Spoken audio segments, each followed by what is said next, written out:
Kasako Media, tunaangazia maisha, tunaandika kesho. Jeshi la Polisi mkoa wa Njombe linaendelea kutekeleza majukumu yake kwa mujibu wa sheria za nchi, ikiwa ni pamoja na kufanya doria, misako, operation na kushirikiana na wananchi katika kubaini, kuzuia na kutanzua uhalifu, kuhakikisha mkoa unakuwa salama katika kipindi hichi cha sikukuu za mwisho wa mwaka.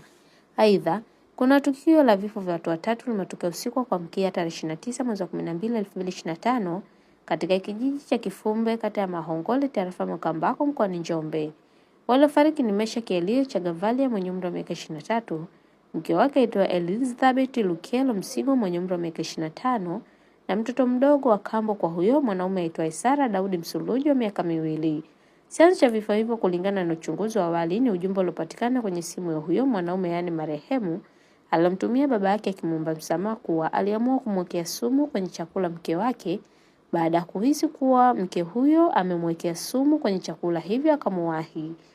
Aidha, baada ya kumwekea sumu mke wake, uchunguzi unaonyesha alimnyonga mtoto huyo kwa kamba manila kwa kumtundika kinchini. Baada ya kufanya hivyo naye alijinyonga kwa kamba manila kwa kujitundika juu ya kenchi ndani ya chumba alichopanga. Mlango wa chumba alichopanga umekutwa umefungwa kwa ndani. Jeshi la Polisi linatoa wito kwa wananchi wa mkoa wa Njombe kuacha tabia za kujichukulia sheria mkononi kama ni matatizo ya kifamilia, wafuate njia sahihi kwa wanafamilia, kukaa pamoja na kutatua changamoto zinazowakabili.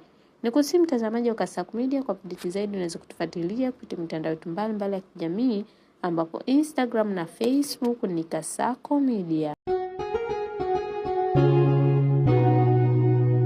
Kasako Media, tunaangazia maisha, tunaandika kesho.